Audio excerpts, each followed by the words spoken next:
뉴스 읽어드립니다. 오늘의 뉴스를 10분 만에 정리해드립니다.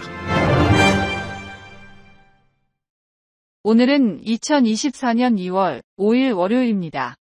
미국과 한국의 주요 뉴스를 읽어드립니다. 서부 캘리포니아주에 강한 폭풍우가 덮쳐 피해가 이틀째 이어지고 있습니다. LA 일대에는 어제부터 산이나 언덕과 인접한 지역을 중심으로 많은 비가 내리고 있습니다. LA 기상당국은 어제 하루 동안 내린 강수량은 지난 20여 년 만에 최대치를 기록했다고 밝혔습니다. 어제부터 내린 비로 할리우드 힐스와 샌타모니카산 일대에서는 산지와 언덕에 토사물이 쏟아져 내려 주택 여러 채가 파손되고 주민들이 급히 대피하는 상황이 벌어졌다고 LA 타임즈는 전했습니다. 개빈 뉴섬 캘리포니아 주지사는 LA와 오렌지, 리버사이드, 샌버너디노, 샌디에이고, 샌루이스 오비스포, 센타바바라, 벤투라 카운티의 비상사태를 선포했습니다. 연방 대법원이 트럼프 전 대통령의 대선 출마 자격 문제에 대한 변론을 청취하기로 했습니다. 콜로라도주 대법원이 내란 가담을 이유로 트럼프 전 대통령의 대선 후보 자격을 박탈한 데 따른 것으로 연방 대법원의 어떤 결정도 정치적 혼란 초래 등의 리스크가 있다는 분석이 나왔습니다. 경우에 따라서는 폭력 사태가 발생할 수 있다는 우려도 제기됐습니다. 연방 대법원은 오는 8일 콜로라도주 대법원의 판결과 관련해 구두 변론을 할 예정이라고 CNN 방송 등이 보도했습니다. CNN은 콜로라도주 사건과 관련 연방 대법원이 처음에는 트럼프 전 대통령의 반환 결정을 내리기 매우 어려울 것으로 보였으나 역사학자와 법학자 등이 제출한 의견서를 보면 이 사건을 기각하는 새로운 판결을 내리는 것이 쉽지 않다는 것을 보여준다라고 밝혔습니다. 연방 상원이 전쟁을 치르고 있는 이스라엘과 우크라이나에 대한 지원과 국경 통제 강화 등 쟁점 현안과 관련한 패키지 법안에 합의했습니다.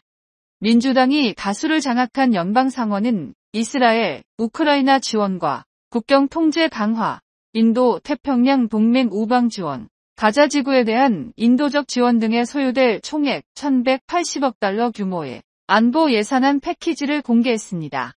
바이든 행정부는 지난해 10월 이스라엘 우크라이나 군사 지원과 인도 태평양 동맹 지원, 국경관리 강화 등을 패키지로 묶은 1,050억 달러 규모의 안보 예산안을 의회에 제출했습니다. 그러나 마이크 존슨 하원의장을 정점으로 하는 하원 공화당이 대우크라이나 지원에 난색을 표하고 공화당 하원의원들에게 큰 영향력을 행사하는 도널드 트럼프 전 대통령이 선거 전략 차원에서 국경 관련 합의를 하지 말 것을 요구하면서 예산안 처리에 난항이 계속돼 왔습니다. 한편 하원 공화당 의원들의 입장이 바뀌었다는 신호는 아직 없어 이번 안보 패키지가 상원을 통과하더라도 하원까지 통과할 수 있을지는 여전히 미지수로 보입니다. 오는 4월부터 캘리포니아주 주요 패스트푸드 체인 종업원의 최저 C급이 $20로 오르면서 대형 외식업체 체인들이 가격 인상을 예고했습니다. 월스트리트 저널은 멕시칸 패스트푸드 체인 치폴레가 인건비 인상에 대응하기 위해 캘리포니아주 매장의 메뉴 가격을 5에서 9% 인상할 예정이고 맥도날드, 잭인더박스 등 다른 패스트푸드 업체들도 올해 인건비 상승을 반영해 캘리포니아주 점포의 메뉴 가격 인상을 예고했다고 보도했습니다. 현재 캘리포니아주 패스트푸드 종업원의 최저 C급이 $16인 점을 고려하면 인상률은 25%에 달합니다.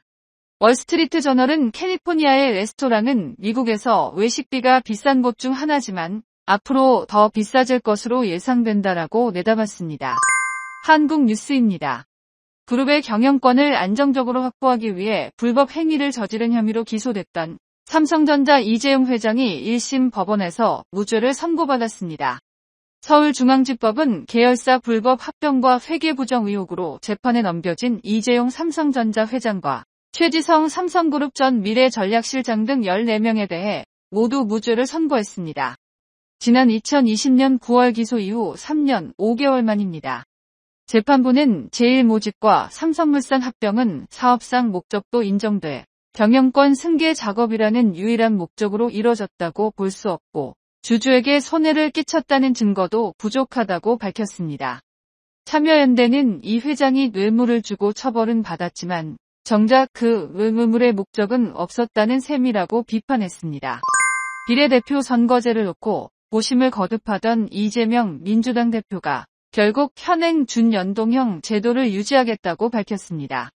정권 심판에 동의하는 세력과 비례대표용 위성정당을 만들겠다고도 말했습니다. 준연동형 비례제는 정당 득표율과 전체 의석을 연동시키는 것이 목적으로 지역구 의석수가 정당 득표율보다 적을 때 50%를 비례 의석수로 채워주는 방식인데 거대 정당이 위성정당을 만들면 취지가 크게 훼손됩니다. 이재명 대표는 위성정당을 재추진한 데 대해 거듭 사과하면서도 국민 일미 위성정당 창당에 나서 대응하지 않을 수 없다고 말했습니다.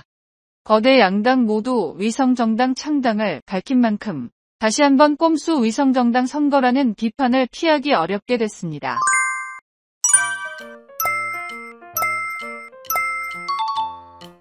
끝으로 날씨입니다.